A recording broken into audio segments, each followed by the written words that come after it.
So, hi everyone. I'm really glad that we have the chance to interview you all today. But first I'd like to start by going around and introducing ourselves with our name, age, pronouns, and a little bit about how you became closely involved with this film or just the film festival in general.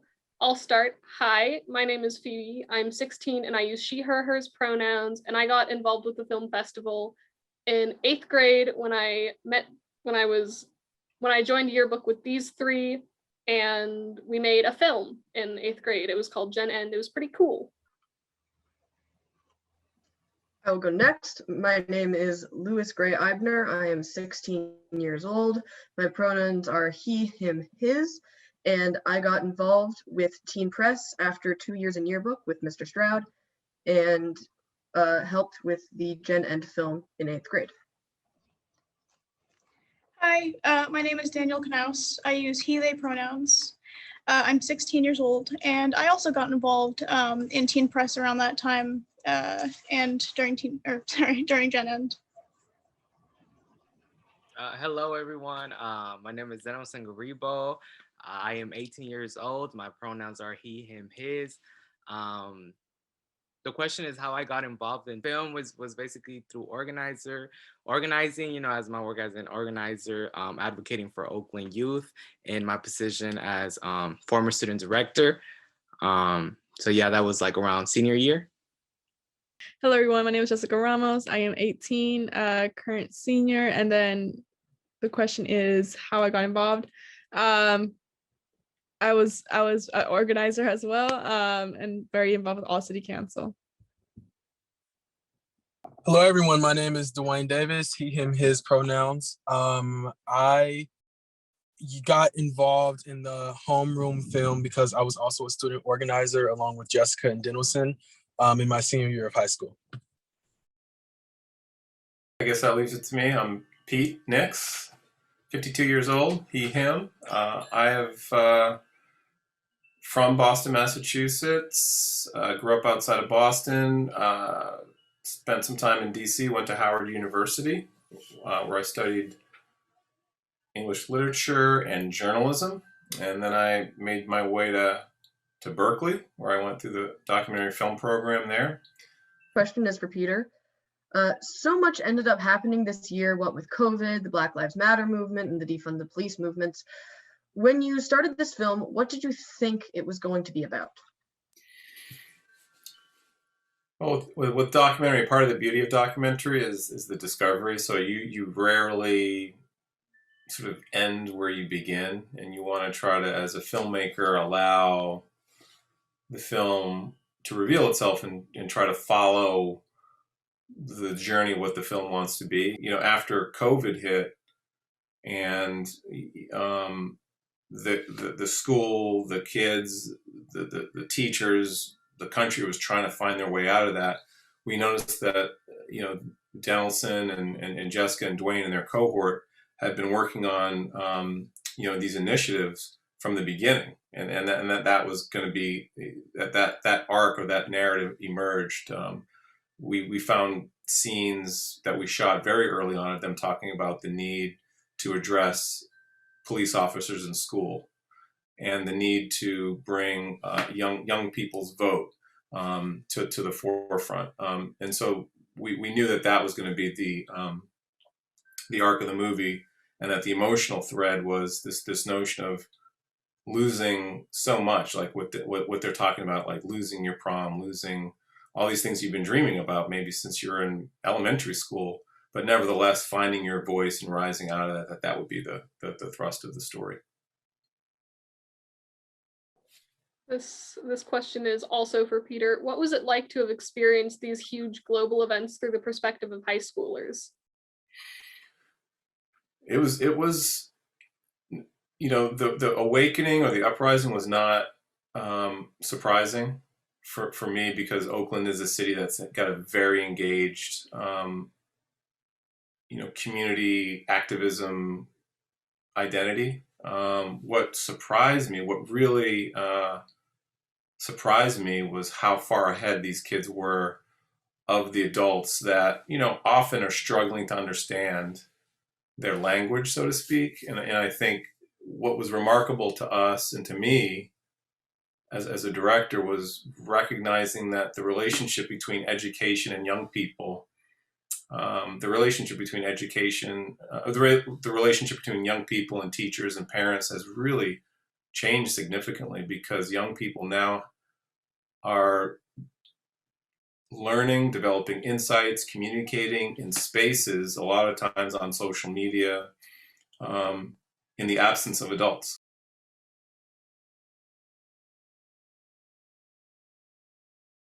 Out of all the events in the film, either viewing them or from experiencing them, for everyone, what was probably the most impactful scene or event?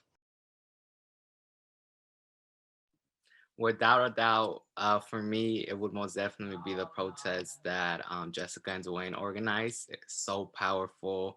Like, there was so much going on behind the scenes that child didn't get to witness. Like, they literally devoted all their hard time and their work into this protest to Mayor Libby's house. And just the moments and emotions that were going on at that moment were truly inspiring. It was just epic, like seeing the whole community come together for this fight to eliminate Oakland School Police, and just see youth involved, as you know we always are.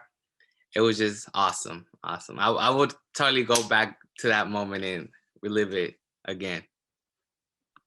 And I totally agree. That was definitely I think the highlight of my quarantine. Organizing that with Jessica was definitely an interesting experience. It just came together so quickly, and we got so much support from it. And for the initiative itself, yes, to eliminate the Oakland School Police Department and to defund the OPD, Oakland Police Department, we felt like we contributed to the movement, and that's really what we wanted to do at the end of the day. I'm just going to like add on to that and say that if you think about it, I mean, the courage that these young students showed is remarkable. And I think back on when I was 17. I mean, a couple of the scenes that the one scene that actually really stood out to me was seeing Denilson and Micah on behalf of his constituents, which are the students in the Oakland Unified School District, including Dwayne and Jessica, telling this group of adults that you're making a mistake. Next question is for Denilson. During the board meeting, when it became clear that the adults intended to disregard the will of the students, how did that make you feel? Many emotions were going through my head at that moment. It made me feel disappointed at our board members, because they were elected in that position to represent Oakland students and to represent their needs and what they want. And if we have, those students that they're representing sitting at the table, letting them know what we want and what we need, and still yet push us to the side, it holds that like disappointment in you, but at the same time, it motivates you to keep on organizing and to keep on moving forward to get what we want and what we deserve as students in Oakland, So it was most definitely many emotions of disappointment, but also at the same time, many emotions of like, okay, this happened. This is a barrier that came in our way. How do we overcome it? And how do we strategize as like all City Council Student Union to make these board members that's supposed to represent us, not just hear us, but listen to what we want. This is for all the students involved, and in a similar question, kind of. How do you overcome the frustration of feeling like you're not listened to by people in charge? That's a great question. How do we overcome the frustration? Well, overcoming that frustration is just, you got to keep trying. There have been times when we, were denied the first time or, told no, and just went about it a different way, tried a different method, went around and done that before. to speak to another person about a topic. You know, there's ways around it. You just have to keep trying. You can't, let your head go down. You can't give up. There's strength in numbers, and you have to keep trying. And that's really what I learned from through all city council. And like the power of organizing is like vital when making real change in our communities. Through organizing, the George Floyd resolution was passed, and we were able to push OUSD, one of the few districts in the state and the country, to have its own police force, to cut ties from the school police. So it was basically like we were being told no on every meeting. Most of the meetings that we've had for this George Floyd resolution, as y'all could tell in the movie, it wasn't only once that they said no. It was like more than one. So we had to keep on adding pressure to these adults. So that's what we did, and that's what we continue to do. As a student of color, or just even being from Oakland, you just get pushed easily or quickly by even political people who you think that stand for yourself or stand for your beliefs. And that's one of the things that I kind of want to get to, is that as like right now I have Denilson's who was a student director, I now have his position, and it's very hard, especially right now what we're trying to do with reparations for Black students and having much more money, since these one-time funds are hitting the district, is like trying to push for that, and having Black students only like being the ones who are asking for this. And the fact that even board members are even telling Black students that they don't really care about them. And it's like these things that like just make you want to push harder, and like the frustration that leads you to like even be like, I'm just done. But like at the end of the day, just keep pushing, I would just say.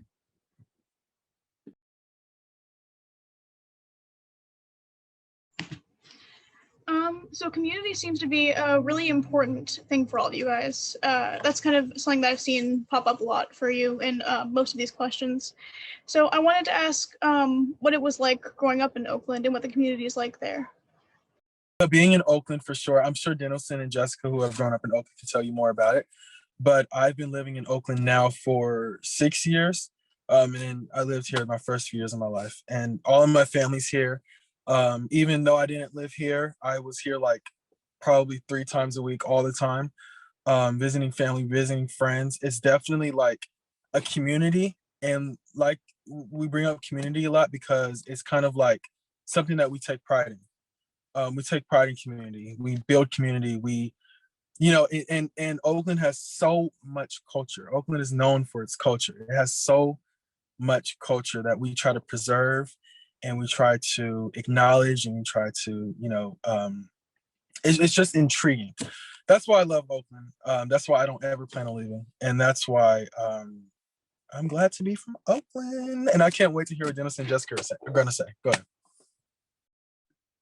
Period. Like Dwayne said, there's just hella pride and hella just, you take pride in being from Oakland because of the movements that have happened, the legacy that our ancestors have left, with the Black Panther starting in Oakland. We continue to expand that movement. And as we witnessed in the Homeroom movie, that's what we continue to do. The culture in Oakland is just like amazing. But there's also like the good and the bad of growing up in Oakland. Like growing up in Oakland, for me, it challenged me, but it also forced me to become stronger and grow up quickly, because being around so much violence, like it made me feel trapped with many youth who look like me dying. I felt that I wasn't going to end up anywhere in life. So it wasn't until like I took that for motivation and like, to sort of give a fighting chance to every youth who look like me, and give a fighting chance in their education by fighting for more resources that, made them recognize the potential that Oakland students have in themselves. And yeah, that's basically what I use for motivation, what drives me to continue growing to the leader that I know I am destined to be. So yeah, it's just like, that's what I use for motivation. Like there's obviously Oakland is just a community that just everyone loves to be part of, simply because of the unity and and what we hold inside of us to continue growing, to continue to represent our community the way we're doing right now. Oakland, I've lived my whole life in Oakland. I only lived in San Ramon for 3 months. I also, same thing with Dwayne. My mom had to move to Mexico for a bit, so I had to go to San Ramon, and that's when I noticed the big difference between the schools, between the community, between the racism, between even the microaggression that you have against. Yeah, so that's definitely when it opened my eyes a lot. I also lived a lot in Mexico, but Oakland, like, Mexico and Oakland are so kind of like, I don't know, it sounds weird to hear, but like it's so alike to the point that it's just it's sanctuary city. So there's a lot of people from different backgrounds that you just make that culture, it makes the culture in Oakland like so beautiful. With Homeroom, you know, we knew that we were setting a film in a public school in America, a school that is often described in terms of like being an inner city school or an underserved school. And we wanted to be careful to try to avoid those stereotypes or tropes and sort of how we frame, you know, the stories of Black and brown youth. And also for me, sort of growing up in the 80s, you know, remembering all these like high school movies from the 80s, like Ferris Bueller's Day Off and The Breakfast Club and all these movies that really told coming of age stories from a very particular narrow point of view, such that the only characters who showed up in those films that were kids of color were shown in stereotypical ways, you know, in all those films. And so, but that nevertheless delved into the emotional lives of young people in really powerful ways. We wanted to try to replicate that in a way to explore the emotional lives of young people today in America and explore what it's like to be a young person of color in a city like Oakland, California. And that notion really didn't change from the beginning to the end. It's just that what happened in between in terms of COVID, in terms of this national awakening, which was already really happening in Oakland, and it had been happening for a number of years from, you know, Oscar, if you think about like Oscar Grant or Eric Gardner, all those stories had been resonating locally, just not on a national level. All right, this next question is for Denilson, Jessica, and Dwayne. Do you like how you were portrayed in the film, and is there anything that the film gets wrong? Should I leave now? You want me to leave and come back? Safe place. No, it's all good. I can take it. Just speak your truth.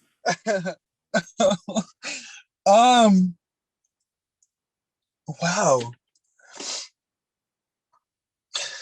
No, look, we love the film. There, Voted 16. Talk about that. speaking for myself, I think I like the way I was portrayed in the film, and I really like the way that the film portrayed all of us. It was definitely. I didn't know what to expect the first time I watched it. The first time I watched it with Jessica, and we were just stunned at the way that it turned out. We loved it. But yes, if we could have added the vote at 16 initiative, that would have been great. But that would have made the movie like 4 hours long. So, I'm super pleased with the way that it turned out.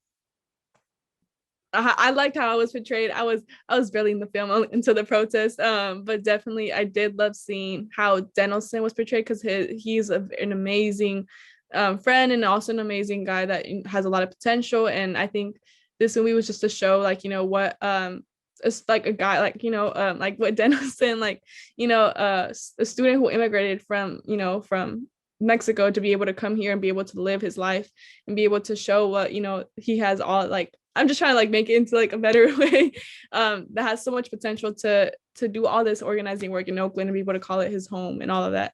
So yeah, that's what I would say. And Pete did an amazing job.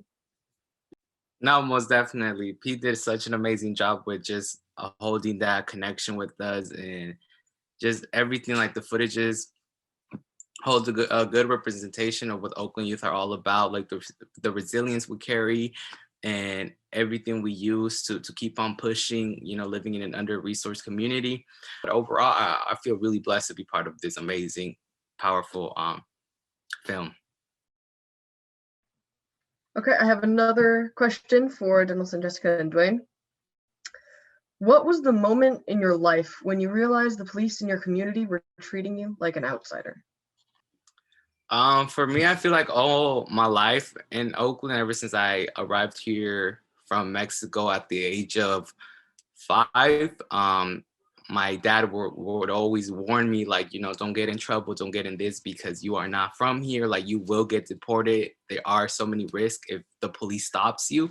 So it was just basically those reminders of my dad always, you know, like having to say that to me, like in the back of my head, you know, don't get in contact with police, don't go into any situation that will put your not only my status but my whole family at risk of deportation.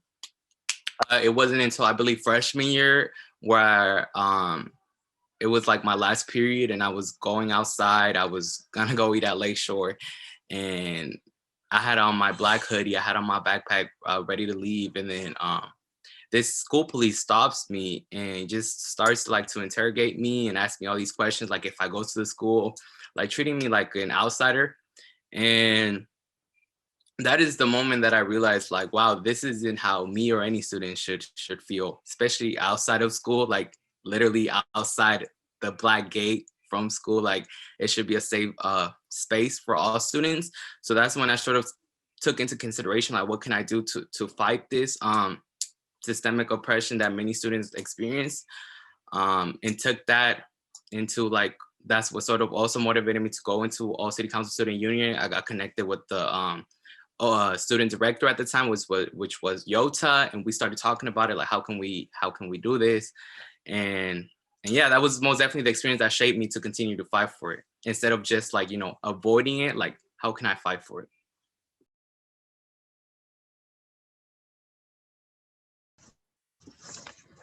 So the next question is, again, mostly for the students.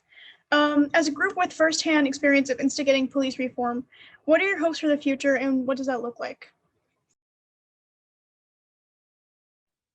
Starting off with schools, I think I would say having police-free schools. I didn't know we were the only schools that had police in their own campuses walking around. I see school more as a jail, and I hope to see that as an actual free space for students to be able to express themselves. Most definitely, you know, going on to what Jessica said, like, schools should not underline a system that criminalizes Black and brown students and make them feel unsafe to the point where they cannot learn. And we hope that this film inspires a lot of people to see the issues that we as students of color face in our own communities, and to take initiative on what they can do to generate solutions to these problems. Denilson and Jessica are correct. It starts with the schools. I mean, I agree with them 100%. There shouldn't be a school in the world, really, where it has its own school police department. And I can just speak for OSPD when I say that they were totally useless. And I'm not even kidding. And as for the reformation of police departments, I feel like that is not enough. I feel like police departments have gone through reforming many times within the past, few decades, and nothing has changed. So we've got to take it a step further and figure out what else we can do. And I think that starts with defunding. And I mean, who knows? We've never tried it. It's never happened. So, if anything, trial and error is everything. But I think that's where it starts. We can't keep reforming the police department just for it to go back to the way it was 2 years later. It's just not going to work. So, yeah, that's what I hope to see within the next few years, for sure, or sooner. All right, cool. Next question. Our communities are very different. So what would you like us to take back to our community, and what kind of difference do you hope this film makes? I think that youth have a lot of passion to making a change for the future and having that organizing in us. And that's what I wish other communities would see, and hopefully seeing that this is not just, Oakland's not about gang banging and violence and whatever. It's about an actual community that is suffering through a lot, has a lot of trauma that needs a lot of healing, and that hopefully our generation can be able to make that impact. Absolutely. I agree with what Jessica said, everything. The Bay Area, California, and really just the Bay Area is leading in change. Like I mentioned before, the reason why we have a lot of culture, the reason why we have a lot of pride is because we have initiated a lot of these protests and, campaigns to try to, like reform the system, whether it was, in the 80s and 90s or now, and I want people watching the film to know that this generation is very progressive, and we're trying to change a lot of things that we see wrong with the system. That's what I want people. That's what I want people to take back. And yeah, just realizing that Oakland, like Jessica said, is not just about violence. We would like to make a change in just not our community, but the world. For sure, going off to what Jessica and Dwayne said, we hope that this film continues to inspire more people to see that, the young people are leaders, and we want a better world. We are experts in our reality, and we have so much to contribute in making our education better. Most importantly, we hope that this film encourages all of us to give back in any way like that we can, whether that be donating to local student unions or changing the structure in our work to invite students as partners and standing in solidarity with them. In the end, every action you take matters, because making the effort is way better than just staying silent and doing nothing. Well, that's pretty much the end of the formal questions, but we wanted to know if y'all had any questions for any of us. Just want to say, how did y'all get those questions? Other than that, thank you so much. You guys are amazing, and really hope you best in your career and just educational career. And those questions were amazing. Like Dwayne probably would have been saying it right now. Yeah, the Ashland, just so you know, the Ashland Film Festival, it's like one of my favorite festivals. I mean, we go on a lot of take the film to a lot of big festivals like Sundance and Toronto, and the sort of smaller regional festivals are always so special. I don't know what it is, but we really appreciate Ashland, and in particular the work that you all are doing to sort of connect your community there to our community.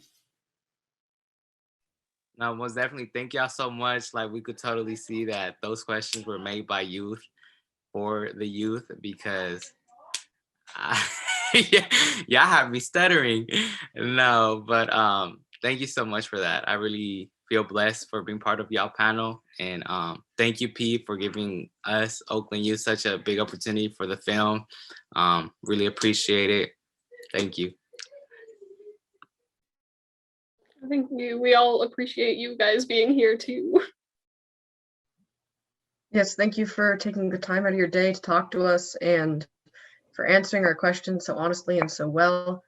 Thank you so much for being here. We are always happy to have people in our interviews, and we love doing this. Yeah, thank you guys so much. You had some really amazing answers that made us think a lot, and really appreciate it.